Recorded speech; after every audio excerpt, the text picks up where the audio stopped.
teman-teman. Jadi ada suatu cerita teman-teman menjawab dari cerita tersebut. Lalu nomor 4 ini adalah baca data. Kalau baca data ini hampir semua materinya kayak nggak cuma di evolusi, tapi juga materi-materi FIS1, FIS2. Kalau baca data ini basicnya sama. Lalu ini analisis juga, ini biasanya analisis dan ini masih analisis, tapi analisisnya ada yang lain. Kalau di evolusi ini ada analisis dia berupa gambar, skema lebih tepatnya. Ini juga ada skema-skema dari skema atau dari ya draft seperti ini kita harus asosiasikan sama konsepnya seperti apa. Kalau baca data mungkin udah biasa ya. Dan ada yang soalnya ini ya hitungan. Kayaknya tadi pagi teman-teman udah belajar ya hitungannya Hardy-Weinberg-nya dikit. Mungkin kalau kita sempat kita coba lagi ada soal yang lain. Kalau tidak, oke nanti kita lihat. Ada bahkan soal yang dia baca datanya agak banyak. Tapi ujung-ujungnya memang baca data sih teman-teman. Oke, oke, itu adalah tendensi dari beberapa tahun terakhir kurang lebih sekitar 4 soal. Tapi kalau sebelum-sebelumnya dia itu memang ngacak. Jadi di antara soal genetika kadang diselipin soal evolusi. Jadi nggak mesti dia 4 nomor terakhir ya. Nanti silahkan teman-teman lihat. Di antara genetika dan evolusi ini, kalau teman-teman mau pakai strategi sebetulnya, untuk genetika sendiri kan dia membutuhkan waktu yang cukup lama untuk menghitung. Jadi teman-teman di materi yang ini, teman-teman bisa cari mana yang bisa dikerjakan atau diketahui dengan konsep. Contohnya yang nomor 1 ini. Mungkin kita coba lihat nih yang nomor 1 ini. Ini cuma menentukan benar atau salah dari suatu konsep, ya kan? Ini terkait proses seleksi alam. Teman-teman masih ingat? Mungkin saya coba kasih ini ya sedikit, gambarannya sedikit, yang tentang seleksi alam ini gimana. Ini konsepnya saya coba dari sini. Saya coba remind sedikit dulu kali ya. Untuk seleksi alam sendiri, teman-teman. Oke, untuk konsep evolusi sendiri, dia tidak jauh-jauh dari seleksi alam. Nantinya dia gimana akhirnya menjadi suatu spesies baru juga, ada spesiasi. Terus nanti ya ada barrier-barriernya, yaitu proses-prosesnya gitu. Nah, untuk seleksi alam sendiri, teman-teman mungkin sudah kebayang ya, oh berarti dia alam ini secara tidak langsung dia melakukan seleksi, ada trait tertentu yang mungkin akan diuntungkan dan dirugikan. Di sini seleksi alam ini tidak lepas juga dari ukuran populasi tentunya, ya kan? Karena ya dari suatu populasi itu akan ada plus minusnya teman-teman. Jadi misalnya dari suatu populasi dia bisa ada yang terseleksi, ada yang tidak dan lain-lain. Nah kalau di sini di populasi ini, em, oke kalau dilihat dari grafik ini sebetulnya dari suatu populasi dia kan pasti akan ada yang namanya pergiliran informasi apa ya hereditas ya. Ada hereditas, ada genetik yang diturunkan dan di sini juga tidak lepas dari faktor lingkungan teman-teman. Nah, dari faktor lingkungan sama genetik nanti akan disatukan nanti mana nih yang lebih survive gitu. Terus teori evolusi juga tidak jauh-jauh dari perkembangan homologi ya, berarti kalau kayak gini. Struktur dari homologi yang mana mereka ini sebetulnya uh, asal-usulnya katanya sih sama. Karena kalau teman-teman lihat di sini ini yang warnanya sama, ini artinya dia asal-usulnya sama. Nama tulangnya sama, sama-sama humerus, dia sama-sama punya radius, ulna, dan lain-lain. Ini karpal, metakarpal, dan lain-lain. Tapi akhirnya mereka teradaptasi. Jadi setelah teradaptasi dengan lingkungannya, kalau manusia ya berarti tangannya dipakai untuk memegang sesuatu, kalau kucing mungkin untuk berjalan, kalau di sini paus untuk berenang, kelelawar dia untuk terbang. Ini juga yang mendasari akhirnya konsep-konsep evolusi. Karena ternyata ada organisme-organisme yang dia ini punya strukturnya ini udah beda. Tapi ternyata asal-usulnya sama. kayak struktur homolog namanya. Tuh.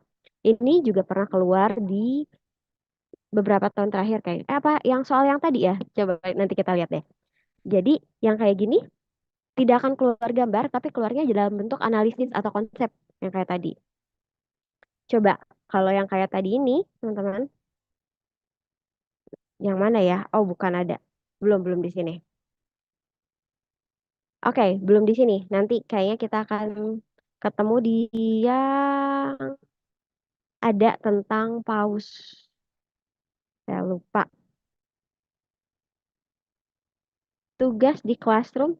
Emang sudah ada tugas ya sebentar. Itu tugas yang kemarin itu itu pretest itu. Untuk yang nanya apakah di classroom itu ada tugas, itu tugasnya yang pretest kemarin. Jadi teman-teman yang sudah ngerjain nggak usah ngerjain lagi. Oke. Sorry. Ini mana nih? Mm, mm, mm. Mana ya yang tentang paus?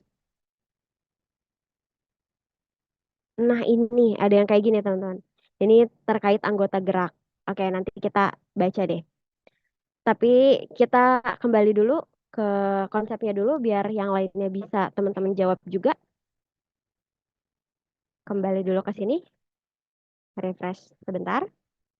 Ini balik lagi kalau evolusi tadi selain secara homolog memang ada beberapa kesamaan untuk beberapa organisme. Di sini dilihat juga ternyata saat saat fase embrio itu juga ada beberapa organisme yang memiliki kesamaan. Jadi tidak hanya saat dewasa, tapi saat embrio.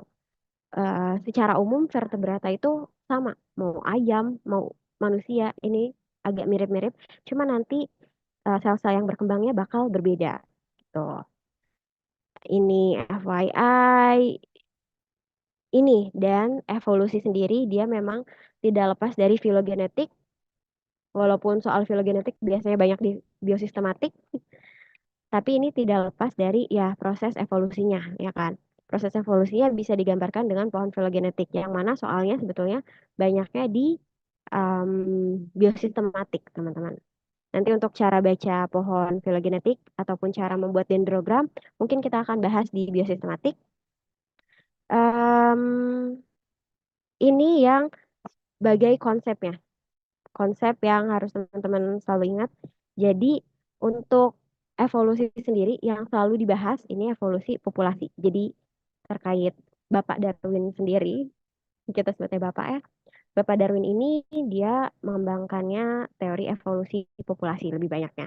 Secara tidak langsung ya kalau kita lihat gimana emangnya jadi di suatu populasi itu dia bakal mengalami beberapa fenomena. Bisa yang terjadi secara seleksi alam di sini atau natural selection atau genetic drift, jadi ada hanyutan gen atau gene flow atau aliran gen. Jadi di sini suatu populasi itu biasanya genetikanya variasi genetiknya bisa berbeda-beda akibat adanya seleksi alam, akibat adanya hanyutan gen atau akibat adanya aliran gen. Seleksi alam yang kayak gimana? Yang kayak tadi, dia itu biasanya di salah satu trait kalau seleksi alam. Jadi bakal ada trait itu sifat, jadi bakal ada sifat yang diuntungkan atau karakter yang dirugikan. Kalau genetic drift dia ya ada untuk tertentu, tapi biasanya lebih apa ya? Ada hanyutan gennya juga. Oke. Contoh realnya ini sih. Next.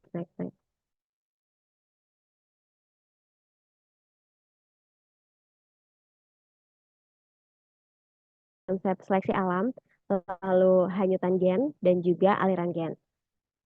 Terus evolusi juga tidak lepas dari kesetimbangan Hardy-Weinberg yang mungkin tadi pagi juga udah teman-teman kerjakan, ada contoh soalnya. Yang teman-teman perlu ingat ada rumusnya, P kuadrat 2PQ Q kuadrat. P kuadrat untuk teman-teman ngegambarin yang dominan, Q kuadrat untuk menggambarkan yang homozigot resesif, dan 2PQ untuk yang heterozigot. Ini nanti secara kesetimbangan teman-teman biasanya yang ditanya adalah kayak sebelum dan sesudah imigrasi.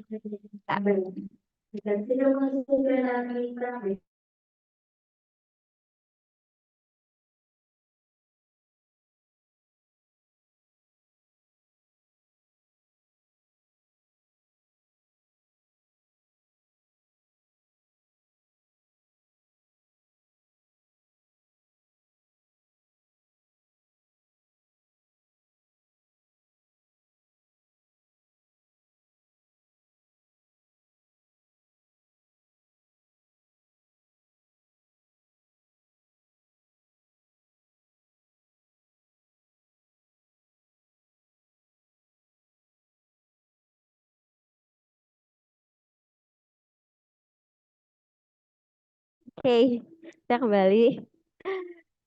Sorry, internetnya nih. Oke, jadi soal yang tentang Hardy Weinberg biasanya terkait migrasi. Dia sebelum migrasi seperti apa, sesudah migrasi seperti apa gitu. Tadi kayaknya ada ya. Kalau sempat nanti kita coba kerjain lagi. Nah, untuk Hardy Weinberg sendiri, teman-teman yang harus diingat adalah kesetimbangannya. Jadi yang pertama, untuk syarat kesetimbangan Hardy Weinberg itu ada 5. Pertama, tidak ada mutasi. Kedua, kawinnya harus acak. Ketiga, tidak ada seleksi alam. Keempat, ukuran populasinya itu harus besar. Yang terakhir, tidak ada aliran gen. Aliran gen ini gimana ya? Berarti tidak ada eh, individu-individu yang keluar ataupun masuk dari populasi itu. Tuh. Artinya nggak ada yang bermigrasi, teman-teman. Ini 5 prinsip yang harus teman-teman ingat. Nggak ada mutasi, kawinnya acak, terus tidak ada seleksi alam, dan di sini populasinya harus besar. Nah, seleksi alam sendiri ya yang tadi ya, jadi dia bisa bisa random, bisa menguntungkan di salah satu trade. Maksudnya gimana? Kayak ini. Di sini ternyata yang diuntungkan ujung-ujungnya adalah yang trade yang merah. Berarti dia yang merah ini yang paling survive atau kelulus hidupannya lebih tinggi. Terus ada juga terkait bottleneck effect atau ini efek leher botol. Kalau ini dia lebih random. Mungkin teman-teman bisa lihat perbedaannya. Oke, jadi untuk biologi sendiri, tips selanjutnya adalah teman-teman bisa membandingkan dari gambar. Jadi dari gambar teman-teman silahkan analisis apa perbedaannya. Misalnya kalau kayak gini, oh untuk hanyutan gen yang tadi genetic drift, ini dia biasanya ke salah satu trait sifat yang bisa survive gitu. Sedangkan kalau bottleneck effect yang kayak tadi dia ini random sifatnya. Nah ini keduanya pernah keluar juga tentang bottleneck effect ini, tapi dia tidak secara bottleneck effect adalah apa gitu. Dia udah berupa analisis, tapi intinya menanyakan konsep efek leher botol. Kalau kita lihat di sini untuk efek leher botol, teman-teman bayangin aja teman-teman punya sesuatu molekul atau suatu bola-bola kecil di dalam botol, yang mana ketika teman-teman mau keluarin kan itu harus terseleksi dulu ya lewat leher botolnya. Dan itu terseleksinya secara random. Artinya nanti hasilnya juga random. Nanti ada soalnya. Dan yang terakhir ini yang paling banyak terkait tekanan seleksi. Ada 3 jenis tekanan seleksi. Teman-teman bisa lihat, silahkan coba dilihat dulu bedanya seperti apa. Ini yang harus diingat karena selama evolusi ini banyak banget diulang-ulang bentuk soalnya beda-beda, tapi intinya nanyain ini teman-teman. Nanyain dia tekanan seleksinya seperti apa. Jadi kalau secara umum, dia kan kita ini ada banyak genetikanya ada banyak ya. Misalnya untuk tikus, dia berbagai macam karakter. Oke, sebentar.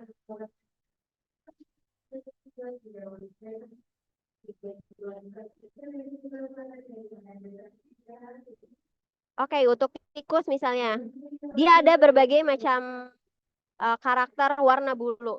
Manusia juga misalnya tinggi badannya beda-beda. Misalnya, kalau untuk manusia. Kalau untuk tikus, ternyata tekanan seleksinya itu dia arahnya bisa beda-beda. Bisa ke salah satu doang. Salah satu itu maksudnya berarti dia hanya menyeleksi salah satu jenis doang. Artinya bakal jenis yang lain dia bakal diuntungkan. Ini disebutnya sebagai directional selection. Seleksi searah, satu arah doang. Dia biasanya ekstrim kiri doang atau ekstrim kanan doang. Terus ada juga disruptif. Artinya dia yang tengah-tengah justru nggak ada. Dia lebih suka ekstrim kiri atau ekstrim kanan. Jadi seleksinya dia akan menguntungkan yang sangat-sangat ekstrim. Kalau yang medium dia tidak diuntungkan. Dan yang terakhir, stabilizing selection. Ini baru yang justru yang biasa-biasa aja dia yang diuntungkan. Ini arah seleksinya kurang lebih seperti ini. Mari kita lihat dulu soalnya seperti apa. Soalnya dia yang nomor 1 ini, teman-teman. Oke, nomor 1. Tentukan pernyataan ini benar atau salah terkait mikroevolusi dengan ukuran populasi. Oh, ternyata ini bukan tekanan seleksi. Nanti ada lagi tekanan seleksi kayaknya oke, di nomor 2. Saya salah. Oke, nomor 1. Proses seleksi alam akan berjalan lebih efektif pada populasi berukuran besar. Betul atau salah? Oke, mungkin teman-teman di sini ada yang tahu. Nanti kalau udah tahu jawabannya boleh chat. B, B, B, B, B, S, S, S, S gitu. Untuk nomor satu, saya tulis ya di sini. Seleksi alam ini, saya perbesar. Seleksi alam berjalan lebih efektif katanya pada populasi yang ukurannya besar. Ingat tadi kesetimbangan Hardy-Weinberg. Hardy-Weinberg itu harus ukuran populasinya besar dan tidak ada seleksi alam. Artinya, kalau dia seleksi alam terjadi di ukuran yang besar, dia tidak akan setimbang lagi. Berarti dia akan jadi efektif. Berarti pernyataan yang A ini benar. Saya kasih apa ya di sini, coretan. Oke. Oh, saya kasih tulisan aja. Kelihatan ya di sini? Semoga kelihatan. Saya beri warna yang terang. Ini jawabannya yang A-nya benar. Oke. Kebetulan saya tidak bawa cara-cara, gak apa-apa ya. Oke. Intinya di sini kita harus ingat yang tadi. Hukum Hardy-Weinberg-nya. Kesetimbangan Hardy-Weinberg. Ada 5, tidak ada mutasi, tidak ada seleksi, ukuran populasinya besar, kawinnya acak, tidak ada aliran gen. Nah, kalau dia ukuran populasinya besar, harusnya dia seimbang kan? Tapi di sini dibilangnya kalau mau proses seleksinya efektif, ukurannya harus besar. Betul atau tidak? Jawabannya betul. Karena kita bayangin, dia udah seimbang. Terus gak ada seleksi, harusnya seimbang. Tapi kalau ukuran besar dan ada seleksi alam, dia maka jadinya apa ya? Prosesnya ini jadi tidak setimbang lagi. Kondisi frekuensi alelnya tidak akan setimbang. Artinya seleksi alamnya jadi efektif di sini. Makanya di sini jawabannya benar. Oke. Kalau yang kedua, deleterious allele atau alel dengan efek membahayakan. Nah, ini juga teman-teman nggak usah bingung. Kadang-kadang untuk beberapa istilah yang agak sulit, di sini bakal dikasih tahu itu artinya apa. Deleterious. Tapi kalau nggak dikasih tahu, teman-teman bisa mengasosiasikan. Oh, delete itu kan em, kehapus gitu ya. Berarti alel yang akan menghapus sesuatu nih kayaknya. Berarti mungkin dia alelnya merugikan. Nah, ini sama ya dengan alelnya dia efeknya membahayakan. Ini kemungkinan akan terfiksasi pada populasi yang ukurannya kecil. Jawabannya tentu saja benar. Kenapa? Coba teman-teman, oke, kita bayangkan. Jadi untuk yang konsep ini teman-teman bakal banyak membayangkan. Dan untuk yang baca data mungkin teman-teman baru lihat datanya ya. Untuk evolusi ini kita agak istirahat, bukan agak istirahat yang agak istirahat tidak ngitung, tapi teman-teman istirahatnya silahkan untuk membayangkan sesuatu ukuran populasi, misalkan dibayangkan, karena kalau nggak dibayangin nggak akan bisa, agak sulit nih. Coba, kalau dia populasinya besar, kalau populasinya besar biasanya kan dia beraneka ragam ya. Kalau beraneka ragam artinya dia kalau ada sesuatu alel yang bahaya, ya udah dia efeknya kecil. Bayangin kalau teman-teman ini alel yang membahayakannya ini ada di ukuran yang kecil. Gampangnya gimana sih Kak? Gampangnya misalnya teman-teman punya alel yang membahayakannya satu. Ukuran populasinya adalah misalnya 10. 1/10. Bayangkan lebih bahaya mana 1/10 sama kalau ukuran populasinya 100. 1/100. 1/100 kan lebih kecil ya. 1/10 0,1, sedangkan 1/10 0,01. Artinya lebih bahaya yang ukurannya lebih kecil. Jadi di sini yang B juga jawabannya benar. Gitu. Oke. Sekarang yang C. Pada populasi dengan ukuran yang besar, kemungkinan perubahan frekuensi alel disebabkan karena proses yang random. Oke. Apakah kalau populasi ukurannya besar, dia frekuensi alelnya perubahannya karena yang random? Tadi kita ingat kembali lagi ke syarat Hardy-Weinberg. Saya tulis ya di sini. Pembahasan. Ingat syarat Hardy-Weinberg. Kelihatan ya? Satu, Tidak ada mutasi. Dua apa? Tidak ada seleksi alam. Tiga, ukuran populasi besar. Empat, apalagi tadi? Perkawinan acak. Dan yang terakhir, tidak ada aliran gen. Artinya tidak ada migrasi ya. Nah, sekarang kita lihat. Kalau di sini, dibilangnya kalau ukuran populasinya besar, dia perubahan frekuensi alelnya karena proses yang random. Bahkan di sini dibilangnya kalau proses random justru bagus ya kan? Justru dia akan jadi setimbang. Berarti kalau kayak gini kita bisa asumsikan dia salah. Bukan asumsikan dan kita langsung bisa pastikan dia salah.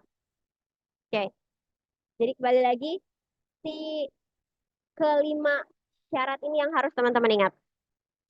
Terakhir, peningkatan homozygosity diasosiasikan dengan penurunan ukuran populasi. Teman-teman ingat aja ya, kalau makin sedikit, dia kan makin nggak beragam. Kalau makin banyak, dia makin beragam biasanya.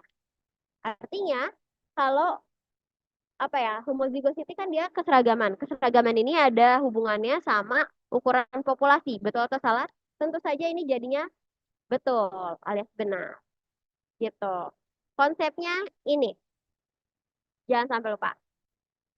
Oke, nomor satu kayaknya masih mudah. Ada pertanyaan dulu sampai sini? Tiga, dua, satu. Oke, kita lanjut ke nomor dua.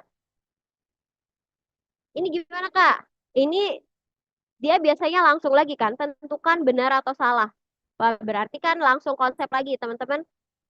Coba cari soal yang kayak gini aja, karena bisa langsung dikerjain, ya kan? Lumayan loh, 4 poin, kayak dalam waktu 4 menit kurang harusnya bisa dikerjain. Kita coba yang A. Terdapat perbedaan kemampuan reproduksi di antara anggota populasi. Betul atau salah?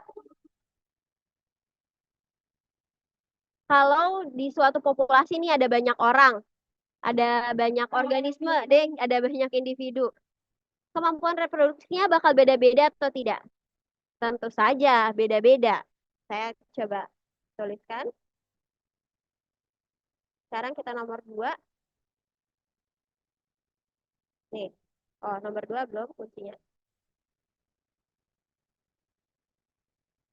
Yang A. Terdapat perbedaan kemampuan reproduksi di antara anggota populasi. Tentu aja karena ini jawabannya benar ya. Kenapa? Coba teman-teman bayangin, setiap orang, kita aja, manusia aja, kita punya apa ya, tingkat yang berbeda-beda. Bisa jadi kita nutrisinya beda, bisa jadi kita sumber daya apa ya, teritorinya beda. Kalau kita bukan teritori, kalau kita rumah kali ya. Kalau kita rumah beda, terus nutrisi yang didapatkannya beda, biasanya langsung ke nutrisi, otomatis reproduksinya juga kemampuannya bakal beda. Bayangkan teman-teman yang makannya junk food terus, yang mungkin makannya sering di luar, sama teman-teman yang makannya di dalam dari rumah gitu. Oke, itu kan tentunya biasanya yang lebih sehat yang dari rumah biasanya ya. Artinya dia kemampuan reproduksinya bisa beda-beda. Jadi jawabannya benar. Ini kemampuan reproduksi salah satunya bisa dipengaruhi oleh nutrisi. Asupan nutrisi setiap organisme beda, gitu kan? Oke. Oke. Sekarang yang kedua. Tekanan seleksi menyebabkan peningkatan laju mutasi. Tekanan seleksi meningkatkan menyebabkan peningkatan laju mutasi. Ingat kita yang tadi tekanan seleksi ada bisa seleksi searah atau direksional atau stabilizing. Apakah dia akan meningkatkan laju mutasi? Ini kebalikan ya sebetulnya. Jadi dia salah. Ini nggak usah deh. Ini jawabannya salah. Kenapa coba teman-teman kalau kita kembali lagi ke sini yang tadi? Justru ini terjadi karena adanya mutasi, ya kan? Karena bisa jadi ada mutasi,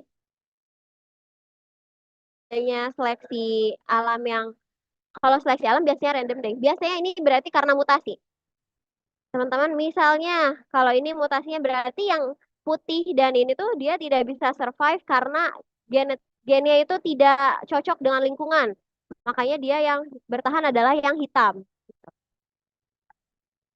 Kalau ini juga, jadi justru yang tengah-tengah ini dia tidak cocok sama lingkungannya karena mungkin nanti protein-proteinnya akan terdenaturasi atau apa gitu.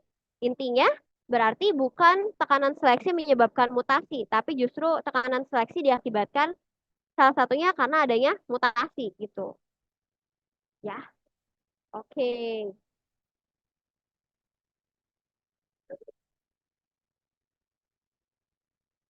Kebalik kali ya, saya bilang. Kebalik. Kebalik doang. Oke, bilang tekanan seleksi tidak meningkatkan laju mutasi, tapi kemungkinan mutasi dapat menyebabkan adanya tekanan seleksi. Oke.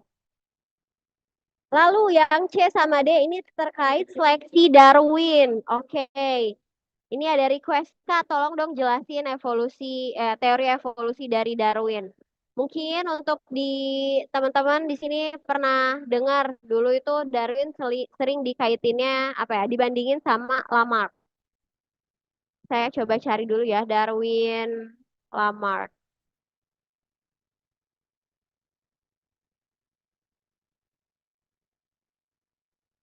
Jadi dulu agak sering nih.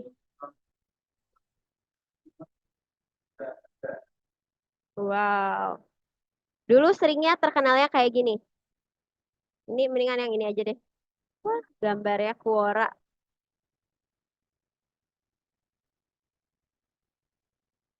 Oke, saya copy gambarnya. Saya coba masukkan di sini. Nah, ini agak kelihatan ya. Oke, better. Ini adalah dua orang yang cukup terkenal dalam mencetuskan teori evolusi. Yang pertama dari Darwin, yang keduanya adalah Lamarck. Saya lupa urutannya seperti apa, tapi kedua teori ini agak agak berbeda isinya karena dari Lamarck sendiri dia mengira misalnya si leher jerapah nih. Leher jerapah itu tadinya pendek loh, adaptasi. Lehernya itu direnggangkan, akhirnya dia bisa mencapai pohon yang tinggi. Kenapa dia harus beradaptasi? Karena mungkin makanan yang di bawahnya itu dia udah habis, teman-teman. Karena udah habis, jadi kan dia harus menjangkau daun-daun yang ada di atas. Gimana caranya dia menjangkau daun yang di atas, sedangkan dia nggak punya tangan kayak kita. Jadi akhirnya dia merenggangkan si lehernya. Gitu. Itu teori dari Lamarck. Jadi lama-lama ini diwariskan ke turunannya, akhirnya turunannya makin renggang, lehernya jadi makin panjang. Karena ini disesuaikan juga dengan kondisi si pohonnya. Berarti makin lama ini kondisi pohonnya banyak yang di daerah bawahnya udah habis. Jadi dia harus di pohonnya tinggi-tinggi gitu. Sedangkan kalau menurut Darwin sendiri, jadi dulunya jerapah ini hmm, memang ada beberapa macam gitu. Memang ada jerapah yang lehernya panjang, ada jerapah yang lehernya pendek. Hal ini menyebabkan apa? Kalau jerapah yang lehernya panjang, dia ini berarti kan bisa makan daun yang pendek, bisa makan daun yang tinggi. Sedangkan kalau yang pendek berarti kan dia cuma bisa makan daun yang ada di bawahnya doang. Nah, ini yang akan akhirnya menyebabkan lama-lama kalau daun yang di bawah habis gitu, pohon-pohon yang di bawah habis, jerapah yang lehernya pendek ini dia tidak bisa bertahan karena dia nggak bisa menggapai daun yang di atas. Jadi ini dikenal juga sebagai seleksi. Terseleksi akhirnya si organisme yang lehernya pendek ini terseleksi dan kalah sama yang leher panjang. Akhirnya yang leher panjang yang diturunkan. Itu berdasarkan teori evolusinya. Jadi intinya, kalau dari Darwin sendiri, dia ada seleksi. Makanya dikenal juga sebagai proses Darwinian selection. Seleksi ini dia akan mengarah pada orang, bukan orang deh, pada individu yang paling fit. Fitnessnya tinggi. Fitness itu adalah dia kesintasan. Kesintasan itu dia bisa bertahan hidup dan bisa menghasilkan keturunan. Jadi makin survival rate-nya juga tinggi biasanya yang fitness ini. Survival itu dia kelulus hidupan. Dia bisa bertahan hidup, maka dia yang paling fit untuk tidak terseleksi. Yang lemah-lemah, ibaratnya yang kuat dan yang lemah gitu. Yang lemah-lemah dia biasanya terseleksi. Nah, kalau di sini dibilangnya proses Darwinian terjadinya di level populasi. Kita lihat di sini, ya tentu saja dia kan ada populasi jerapah gitu ya misalnya. Ya, berarti dia populasi nggak per individu banget. Karena kalau per individu ya gimana ya? Nggak bisa kelihatan gitu kan mana yang lebih tinggi, mana yang lebih pendek lehernya.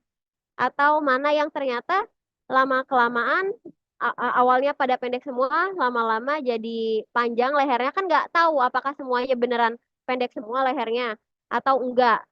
Jadi di sini jawabannya benar. Langsung aja ya. Saya coba tuliskan benar. Oke, ini juga masih ada hubungannya nih. Proses Darwinian selection akan terjadi lebih cepat pada populasi dengan keanekaragaman genetik yang tinggi. Kita lihat di sini, ya, dia kan si Darwin ini dia memang konsepnya adalah dia mana namanya seleksi alam. Jadi yang paling fit, dia yang paling kuat gitu. Survival of the fittest kalau pernah dengar. Ini konsep survival of the fittest. Jadi dia yang paling fit, dia yang akan bertahan hidup. Artinya, dia kalau makin banyak variasi genetiknya, dia makin bagus. Makin banyak yang terseleksi. Sedangkan kalau udah cuma dua jenis, berarti kan dia udah, apa ya, biasanya kalau dua jenis itu yang udah apa ya, teradaptasi sama lingkungan. Tapi kalau ada banyak, biasanya banyak juga yang belum teradaptasi sama lingkungannya. Makanya ini juga jadi benar. Lihat aja yang ini. Kalau dia cuma ada satu yang bedanya cuma satu doang kan yang terseleksi. Tapi kalau ada di sini pendek, terus ada yang pendek lagi, misal terus lehernya bengkok, terus ada yang leher panjang tapi dia bengkok. Kira-kira mana yang akan bertahan? Tentu aja leher yang lurus dan dia panjang gitu kan. Artinya karakter-karakter yang lain itu bisa tersingkirkan, tersisihkan.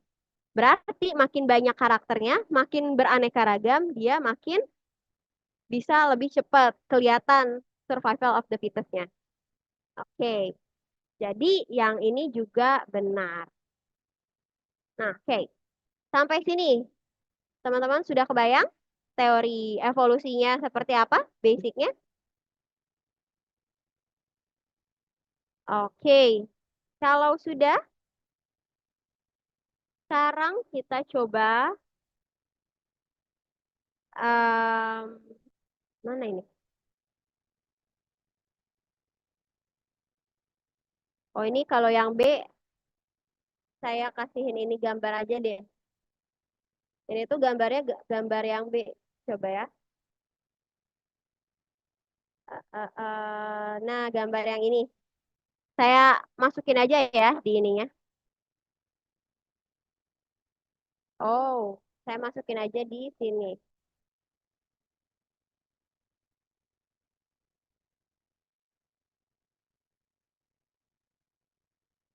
Oke,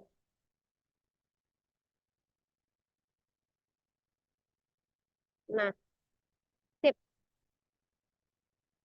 Oke, sampai sini ada pertanyaan? 5, 4, 3, 2, 1.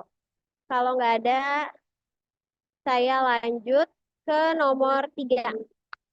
Oke, sebelum saya bahas, silakan teman-teman coba dijawab dulu deh. Saya kasih waktu 3 menit. Mulai dari sekarang.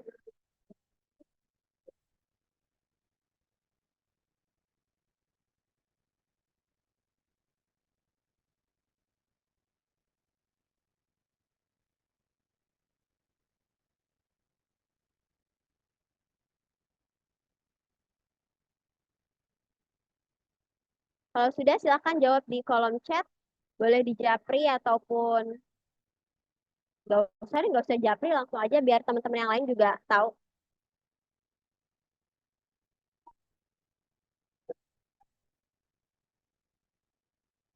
Ini saya sambil ini ya, saya coba kopi dulu.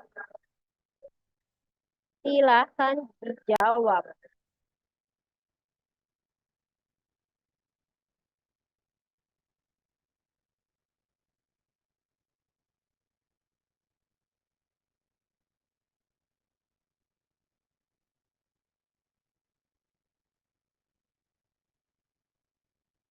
Ini kalau tadi pagi teman-teman panasnya karena ngitung, sekarang ini sebetulnya nggak harus dihitung banget teman-teman. Silahkan coba teman-teman pakai diasosiasikan, dilogikain gimana. Karena evolusi dia selain dari konsep, dia mainannya logika dan ngebayangin. Oke, udah ada satu kubu. Bagian A salah. A, B, C, D-nya langsung. Kira-kira berarti salah. B-nya apa? Benar. Misalnya C-nya benar, D-nya benar. Atau salah, salah.